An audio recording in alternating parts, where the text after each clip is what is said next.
함께 나눌 하나님의 말씀은 신약 누가복음서 15장 8절에서 10절까지의 말씀입니다.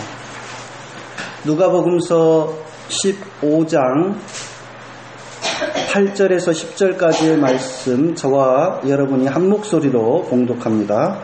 시작. 어떤 여자에게 드라크마 10립이 있는데 그가 그 가운데서 하나를 잃으면 등불을 켜고 온 집안을 쓸며 그것을 찾을 때까지 샅샅이 뒤지지 않겠느냐.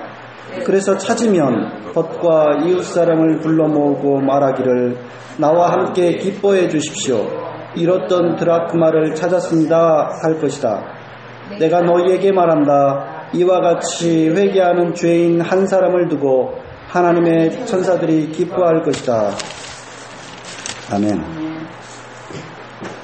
제 명절들 잘 보내셨나요? 이번 추석 때 부모님 댁에 갔다가 원목 탁자를 하나 얻어왔습니다. 진즉부터 가져다 쓰라고 하신 그 탁자인데 차일피일 미루다가 이번에 교회 차를 몰고 가서 싣고 왔습니다. 이게 본래 누가 이제 줘가지고 부모님도 2개를 가지고 계신 건데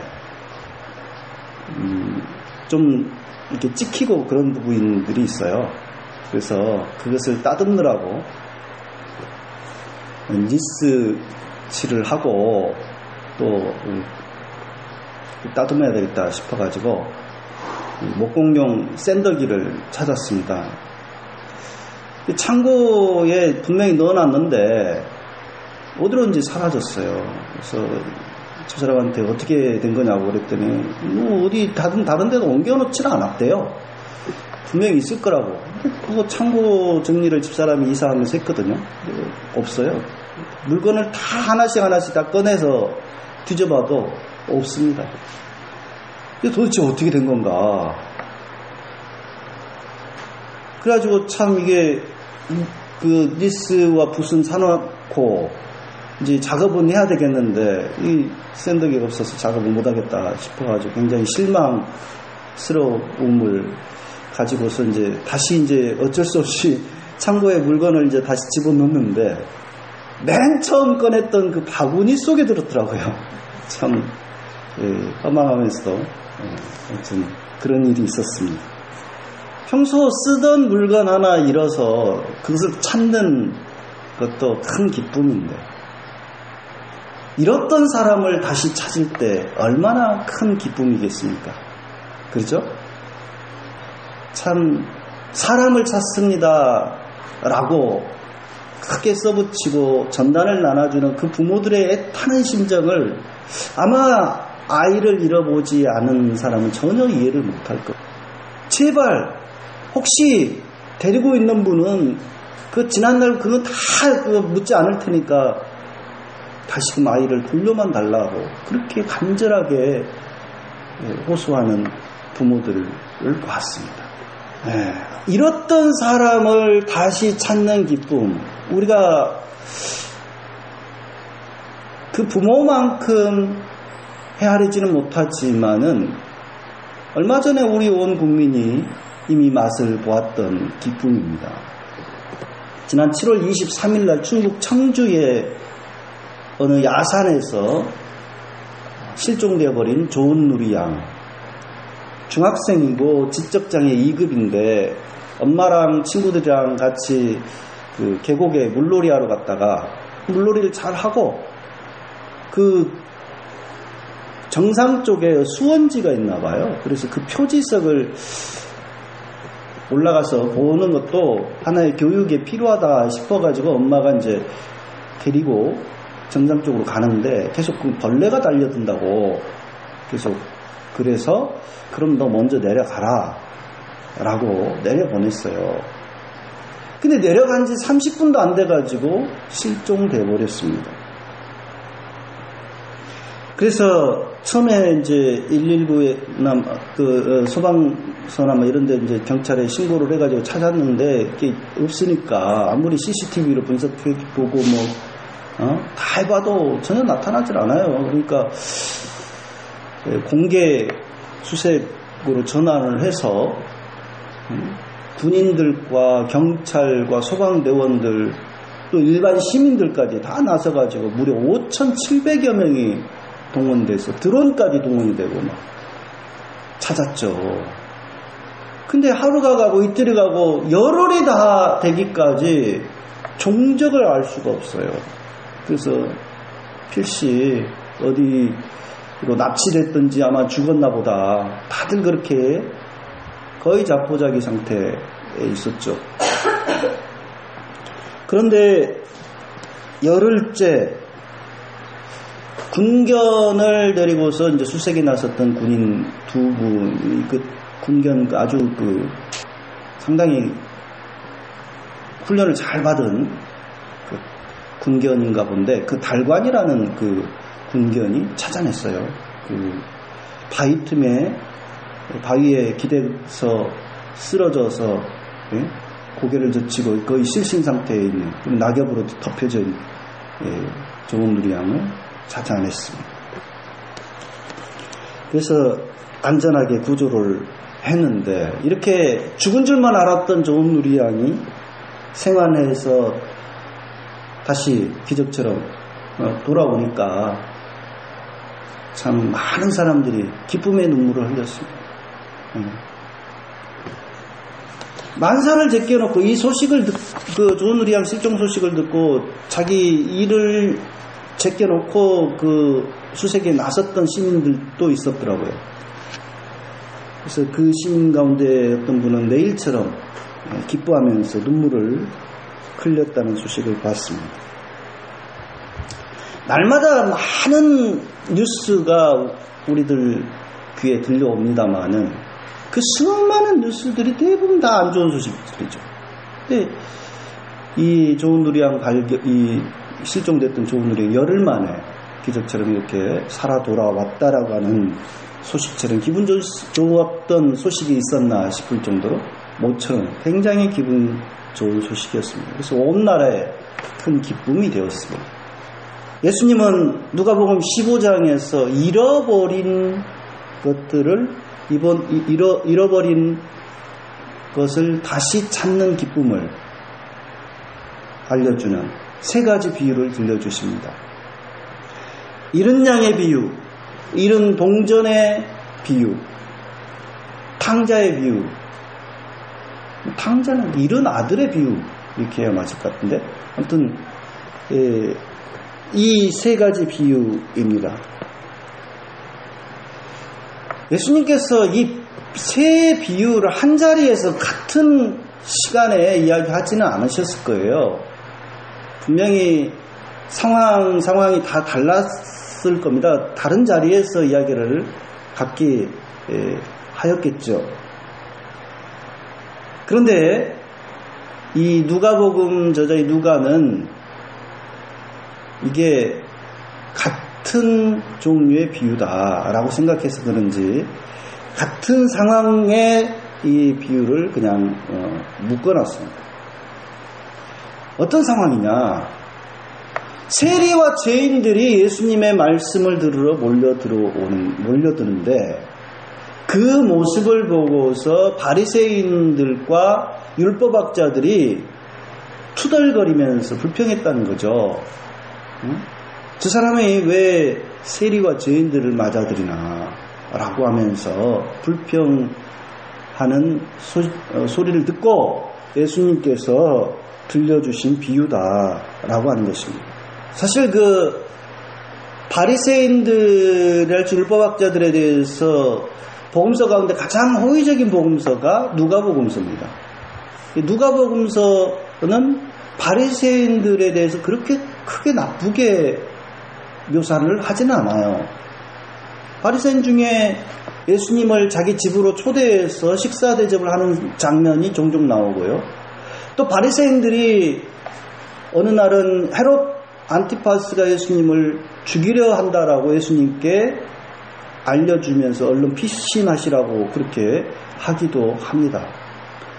상당히 그 누가복음은 바리새인들과 예수님의 관계가 그렇게 나쁘지 않은 것처럼 알려주는 그런 복음서인데 그런데 이 장면에서만큼은 바리새인들이 예수님을 상당히 좀 예수님께 대해서 불만을 가지고 있는 모습으로 그려지고 있습니다.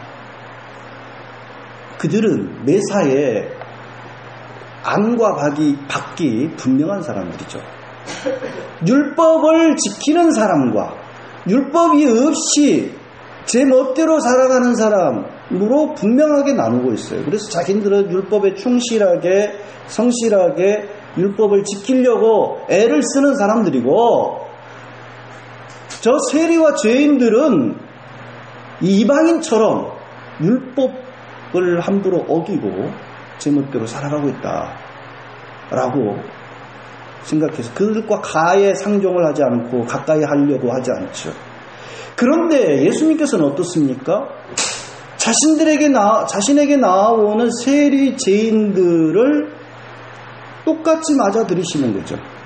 그들을 차별하지 않으십니다. 바리새인들은 예수님에 대해서 다 좋은데 왜 그렇게 하느냐라고 하면서 그러한 예수님에 대해서 상당히 불만을 가지고 있습니다. 예수님의 가르침을 자기들도 듣고 싶고 참 훌륭한 랍비이시다라고 생각했던 것으로 보이는데, 예수님 주변에 세리 죄인들이 몰려드니까 어떻게 돼요? 자기들이 가까이 갈 수가 없지 않습니까? 그런 예수님과는 이제 어울려 다니기가 어려워지게 되는 거죠. 그게 지금 큰 불만이었던 것으로 보입니다.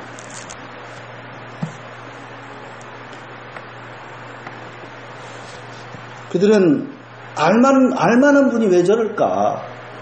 저 사람들하고 안 어울리고도 충분히 품위 있게 잘 사실 수 있을 텐데 왜 저렇게 저런 사람들하고 같이 밥을 먹고 같이 어울리실까? 그런 생각을 했을 겁니다. 하지만 예수님께서는 바리새파 사람들과 율법학자들의 그런 비난과 불평에도 아랑곳하지 않고 율법이 죄인이라고 규정하고 있는 사람들, 바로 그런 사람들과 함께 하시고 그들 편에 서셨습니다. 그러면서 예수님께서는 오늘 자기 집안에서 은전 한 입을 잃어버린 여인 이야기를 들려주십니다. 예수님께서 이런 여인을 직접 보신 적이 있었던 걸로 보이는데, 자기가 직접 보신 목격하신 그 장면을 비유로 이렇게 말씀하신 거라면 과연 여기서 등장하고 있는 여인은 누구였을까? 예수님의 비유 가운데 여인들이 종종 등장합니다. 누룩의 비유, 또는 과부와 악한 재판관의 비유, 또 이른 동전의 비유, 열처녀의 비유, 다 여인들이 등장하고 있는데, 그 비유에 등장하고 있는 여인들의 신분을 보면은 시골 아낙네이거나 또는 과부이거나 처녀이죠. 근데 다 이름 모를 익명으로 처리가 되어 있습니다. 남성이 등장하고 있는, 주인공으로 등장하고 있는 비유들에서도 사실 다 익명이에요. 그죠? 이름이 안 나오죠. 다만 예외적으로 부자와 나사로에서 나사로만 이름이 유일하게 예수님 비유 가운데 나오고 있습니다. 예수님 비유에 나오고 있는 사람들은 대부분이 평범한 사람들입니다. 가난한 사람들입니다. 아주 서민들을 주로 그 주인공으로 내세우고 계셔요. 이 자기 집안에서 드라크마, 이 은전을 잃어버린 이 이름 모를 여인의 경우도 마찬가지입니다. 이 여인은 본래 10 드라크마를 가지고 있었습니다. 이 드라크마는 그리스 돈이에요. 헬라 이 그리스 돈인데 은전입니다. 이 로마의 화폐였던 데나리온과 똑같은 가치를 가지고 있어요. 한 드라크마는 한 데나리온과 같은 가치입니다. 예, 이 한 데나리온이 노동자 하루 품삯이라고 그랬지 않습니까? 근데 지금 한 드라크마를 잃었어요. 그러니까 한 데나리온 잃은 거나 마찬가지죠. 요즘으로 말하면 요즘에 노동자들 하루에 날상 노동자들 가서 일하면은 한 10만 원가량 벌지 않습니까? 그러니까 한 10만 원을 집안에서 잃어버린 거죠. 예수님은 이 여인이 무엇을 하다가 이 동전을 잃어버렸는지에 대해서는 말씀해 주지 않으십니다. 자신의 집에서 잃어버렸다는 사실로 미루어서 아마 10개 은전을 만지다가 실수로 하나를 놓쳐버렸고 그 동전이 떼구르로 굴러가서 어디로 숨어버렸던 걸로 보입니다. 예수님 시대의 여인들은 남자들처럼 날품팔이를 해서 돈을 버는 기회가 그렇게 많지 않았습니다. 그리고 하러 가서 일을 한다고 해도 하루 일당 한 데나리온, 한 드라크마를 벌 수 없었습니다. 남자들의 절반 또는 그 이하의 품삯을 겨우 받을까 말까 그 정도였죠. 그래서 이 여인은 도대체 10드라크마를 어디서 얻었을까? 그런 질문을 던져볼 수 있는데요. 아마 이 여인은 이 10드라크마를 갖게 된 것이 자신이 부지런히 일해서 품삯으로 그렇게 벌어들인 것이라기보다는 결혼할 때 결혼 지참금으로 가져온 것이었을 겁니다. 당시 신부들은 결혼할 때 지참금으로 금화나 은화를 머리띠를 해가지고 머리에 이렇게 꿰어서 장식을 해서 가져왔어요. 대부분 서민들은 10개 은전을 가지고 이렇게 머리 장식을 했고요. 부잣집 딸들은 결혼할 때 금화로 30개를 이렇게 머리띠를 해가지고 장식을 해서 왔습니다. 이 금전을 이렇게 머리에 이렇게 장식을 하는 또는 은전을 장식을 하는 그 돈은 비상금으로 사용될 돈일 뿐만 아니라 이 여인들이 한평생 간직해야 할 하나의 장신구이자 여성인 부인으로서의 권리를 상징하는 돈이었다고 그래요. 마치 오늘날 결혼 반지하고 좀 비슷한 측면이 있다고 보겠습니다. 상당히 여인들 가운데서는 이 돈이 너무너무 그냥 돈이 아니에요. 아주 애지중지할 그러한 폐물이고 중요한 장신구였죠. 근데 그중 하나를 잃어버린 겁니다. 그것도 집안에서 잃어버렸어요. 그러니까 얼마나 당황스럽고 애가 탔겠습니까?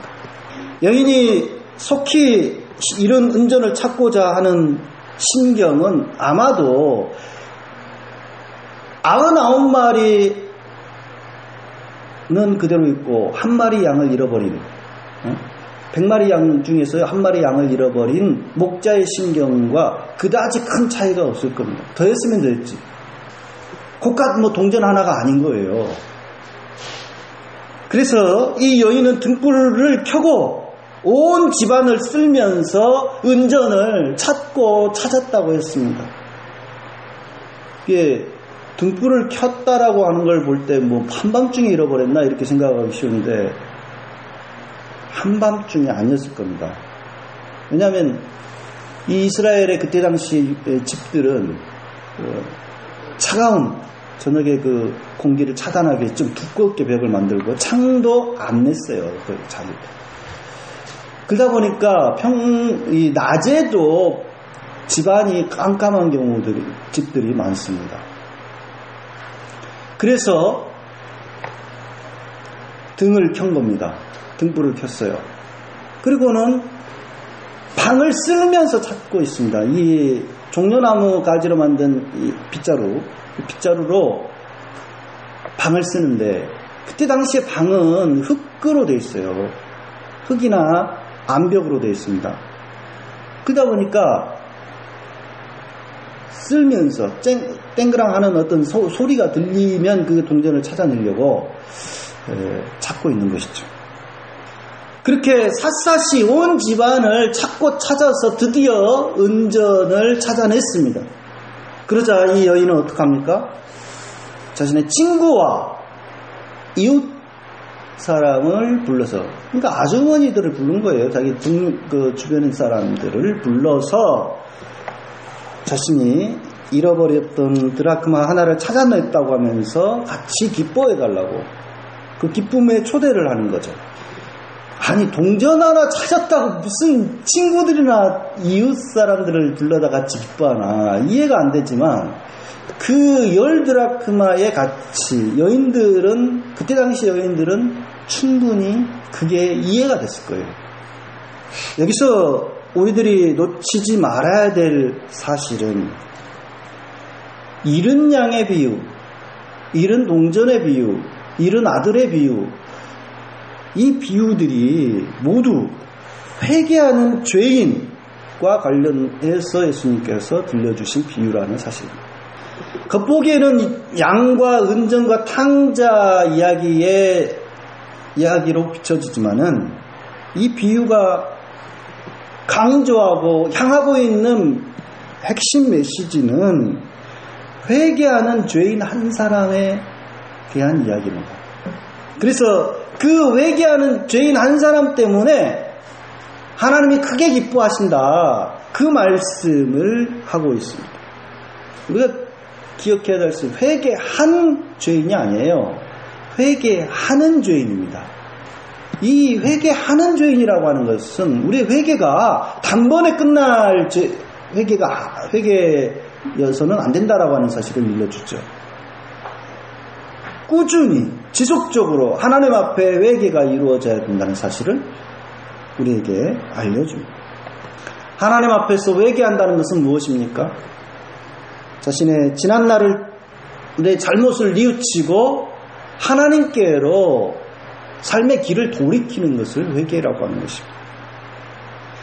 하나님 앞에서 자신이 죄인임을 깨닫고 그 죄악의 길로 나아가기를 그만두고 생각과 생활을 바로 고치는 일을 일컬어서 회개라고 하는 것이죠. 한 사람이 이와 같이 회개를 하면, 오늘 말씀은 하늘의 천사들이 기뻐한다라고 했는데, 정확한 번역은 하나님의 천사들 앞에 기쁨이 있다, 이렇게 돼요. 그러니까 천사들만 기뻐하는 게 아니고 하나님과 천사들의 온 하늘의 큰 기쁨이 되는 거예요. 죄인 여러 명이 회개해서 기뻐하는 게 아닙니다. 죄인 한 사람이 회개할 때 하늘에 큰 기쁨이 있다라고 하는 것입니다. 우리 한 사람 한 사람의 진실한 회개가 하나님의 천사들의 큰 기쁨이 된다라고 하는 것입니다. 이는 잃어버린 양과 은전, 탕자를 찾는 일과 같고, 기쁨이 우리 사람 세계에서 그치는 것이 아니라 하늘에 닿을 정도로 하나님의 큰 기쁨이 되는 중대한 행위라고 하는 것입니다.